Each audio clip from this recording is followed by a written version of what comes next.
नमस्कार. 12 डिसेंबर महाराष्ट्राच्या इतिहासातला मोठा दिवस, कारण याच दिवशी दोन मोठ्या नेत्यांचा जन्म झाला आहे. तो वेगवेगळ्या साली. एक गोपीनाथ मुंडे आणि दुसरे शरद पवार. आज गोपीनाथ मुंडे आपल्या हयात नाहीत, आपल्या सगळ्यांच्या सोबत नाहीत, आणि शरद पवार अजूनही वयाच्या 80व्या वर्षीही महाराष्ट्राचं नेतृत्व खंबीरपणे करत आहेत. आपला प्रभाव, आपला जलवा दाखवून आहे. पण गोपीनाथ मुंडे ज्यावेळी महाराष्ट्रामध्ये सक्रिय होते त्या काळात गोपीनाथ मुंडेंच्या नेतृत्वाचा दबदबा देखील सर्वांनी अनुभवलेला आहे. शरद पवारांच्या एकछत्री साम्राज्याला हादरा लावत महाराष्ट्रामध्ये भारतीय जनता पक्ष आणि शिवसेना युतीचं सत्ता आणणे, त्यात गृहमंत्री म्हणून काम करणे ही गोपीनाथ मुंडेंची लक्षणीय कामगिरी आहे.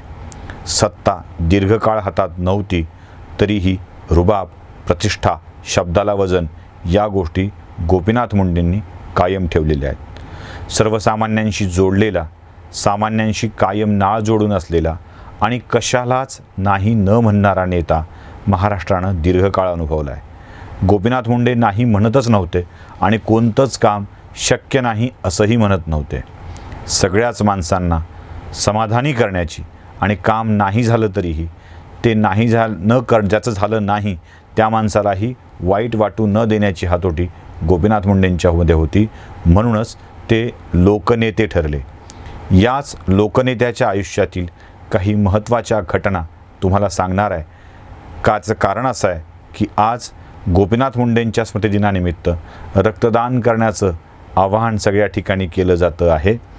सर्वसामान्यांचं रक्त जेव्हा मुंबईत सांडत होतं, जेव्हा मुंबईत गँगवॉर घडत होता, तेव्हा मुंबईच्या रस्त्यावर सामान्य माणसांचे खून पडत होते. अक्षरशः रक्ताचा सडा वाहत होता.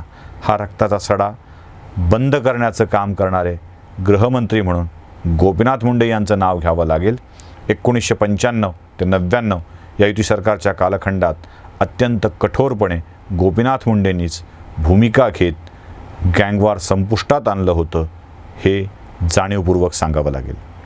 हाजी अलीच्या परिसरामध्ये जेव्हा अतिक्रमणानं वेढलेला भाग मोकळा करण्याची जबाबदारी मुंबई पोलिसांची आणि मुंबई मनपाची होती, तेव्हा त्यावेळी डोक्यावर हेल्मेट घालून अतिक्रमण काढायच्या ठिकाणी थांबणारा महाराष्ट्राचा एकमेव गृहमंत्री महाराष्ट्रानं बघितला आहे, तो म्हणजे गोपीनाथ मुंडे.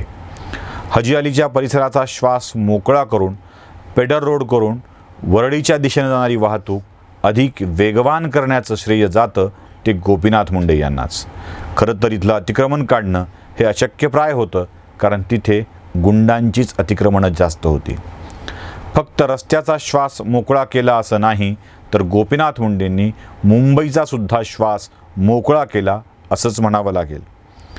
1991 साली, म्हणजे जरा मुंबईमध्ये भाजपचं राज्य येण्याच्या आधी किंवा गोपीनाथ मुंडे गृहमंत्री होण्याच्या आधी स्थिती काय होती जरा बघूया.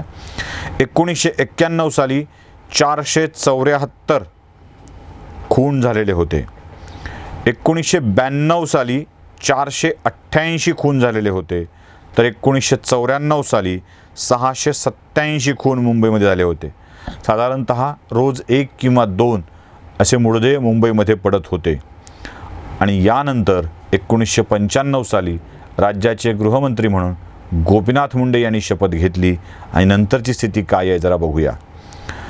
गोपीनाथ मुंडे गृहमंत्री झाल्यानंतर त्यांच्या कारकिर्दीत मुंबईत जवळपास 400 एन्काउंटर झालेले आहेत. सगळ्यात मोठी गोष्ट म्हणजे ज्याला मकोका किंवा मोक्का असं म्हटलं जातं, त्या कायद्याची निर्मिती करण्यात आली आणि त्या अंतर्गत 500 गुंडांच्या मुसक्या आवळण्यात आल्या.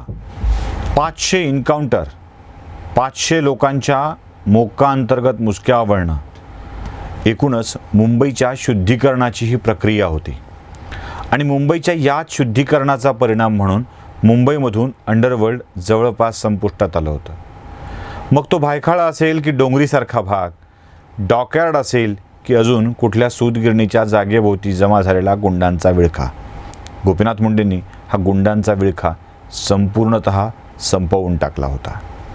मुळापासून तिथलं अंडरवर्ल्ड उखडून टाकलं होतं आणि म्हणूनच मुंबई मोकळा श्वास घेत होती. मुंबईच्या रस्त्यावर अचानक कधीतरी सांडणारं रक्त आता बंद झालं होतं आणि मुंबईतली ही सगळी संघटित गुन्हेगारी देखील संपुष्टात आली होती. याचं श्रेय अर्थातच गोपीनाथ मुंडेंच्या कणखर नेतृत्वाला जातं. अनेक गृहमंत्र्यांनी आपापलं योगदान मुंबईच्या विकासाकरता दिलेलं आहे.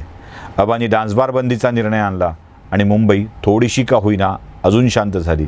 पण त्याआधी मुंबईची गुंडगिरी संपविण्याचं श्रेय जातं ते गोपीनाथ मुंडे यांनाच. गोपीनाथ मुंडेंची ही कारकीर्द माध्यमांच्या मधून अधूनमधून कधीतरी दाखवली जाते, पण याविषयी स्पष्टपणे कधी बोललं जात नाही. मुंबईसाठी म्हणूनच गोपीनाथ मुंडे हे महत्त्वाचे गृहमंत्री ठरतात. आज त्यांच्या स्मृतिदिनी या फक्त आपण आठवणीच काढू शकतो. मराठवाड्याच्या मातीतला एक माणूस उपमुख्यमंत्रीपदापर्यंत गेला आणि त्यानं मुंबई गाजवली. हाच आपल्या मराठवाड्यासाठीचा अभिमान म्हणावा लागेल.